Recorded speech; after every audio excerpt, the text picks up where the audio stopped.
Ducati's own test rider just told the paddock that the bike is not getting fixed this year. Not a rival team boss. Michele Pirro, the man who rides the development Desmosedici before any race rider touches it, said this week that there is no immediate solution to the problems and that the project has reached its end. Then, in the same conversation, he named the one Ducati rider he still expects to set the benchmark. He did not name the two-time world champion in the other half of his own factory garage. So what does Ducati's test rider know that the team will not say out loud? And why does that silence land on Francesco Bagnaia and nobody else? The timing is what gives this weight. Ducati's best rider sits fourth in a championship Aprilia is currently running away with. 10 rounds are still unraced, and the next one is Aragon, a circuit where the red bike has spent years humiliating people. A factory in a slump normally buys itself patience by promising a part, a fairing, a new spec, anything that lets a rider say the fix is coming. Pirro took that option off the table in one sentence. He is also the man developing Ducati's 850cc machine for next season, which tells you exactly where the engineering effort has already moved.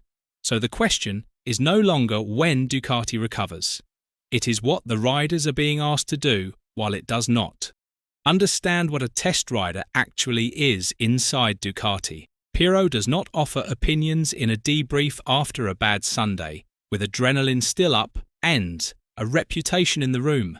He rides the parts before they exist for anyone else. He rides them alone, with no championship of his own to protect, and no contract leverage to defend. When Pirro says nothing is coming, he is not describing a feeling. He is describing a development calendar he has already ridden. And the calendar he described is brutal in how flat it is. His assessment was that in MotoGP, nothing has changed compared to what has been seen across the first 12 races. 12 races.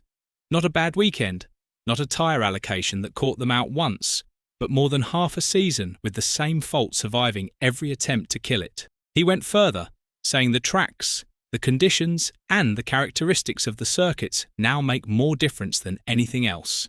Strip out the diplomacy, and that is a factory waiting for the calendar to rescue it. But the line that should genuinely frighten every rider on a red bike was not about being slow. It was about the project being closed. There's no immediate solution to the problems. We're working on them, but we consider this project to have now reached its end. Hear that as a rider under contract.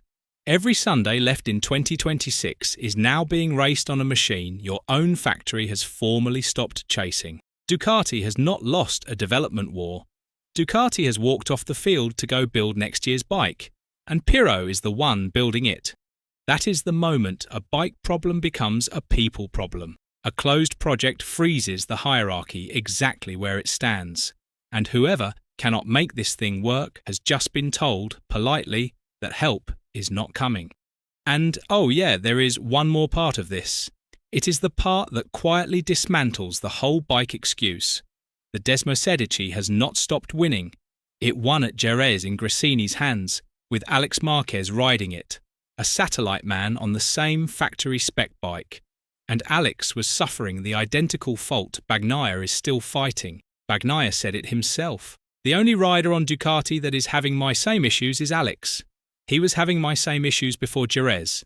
Then they solved it. So, I really hope that this summer break will help the team to understand what to do. Sit with what Bagnaia just conceded there.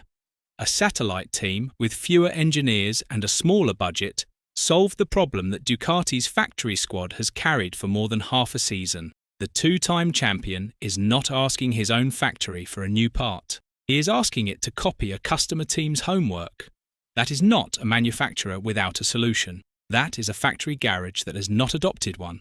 The standings say the same thing in colder language. Fabio Di Gianantonio, on a satellite Ducati at Pertamina Vive R46, sits 5th on 199 points, 1 point behind Marc Marquez in the official factory team.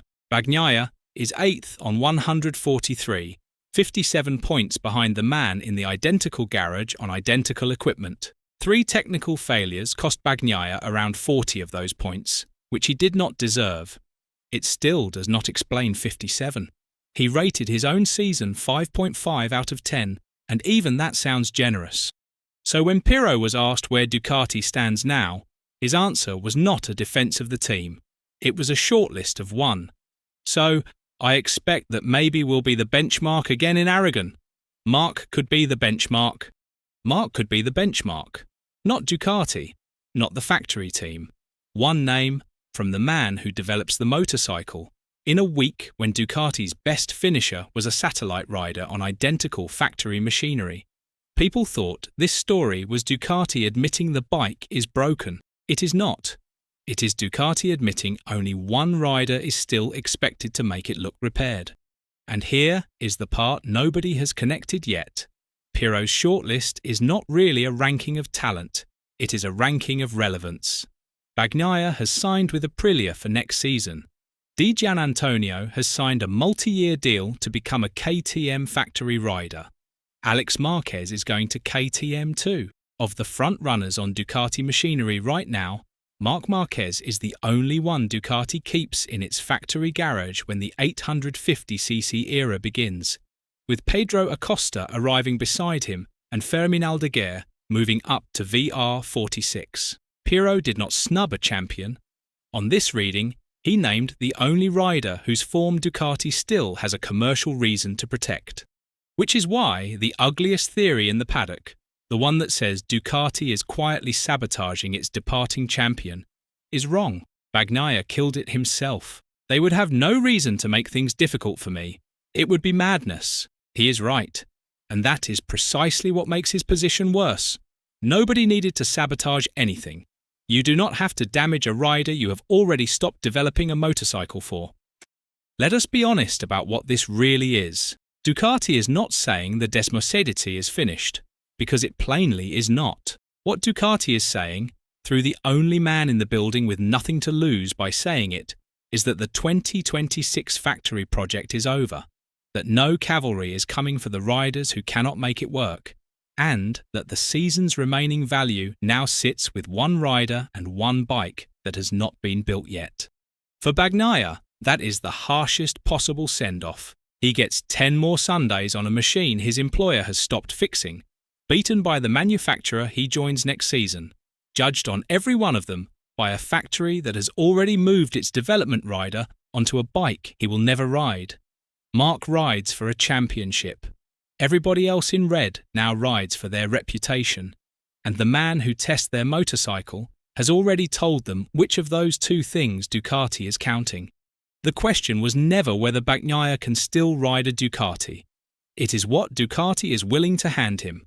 So is Pirro being honest, or is he naming who has already been written off? Let us know in the comments below. And once you do that, make sure to click on the video appearing on your screen right now.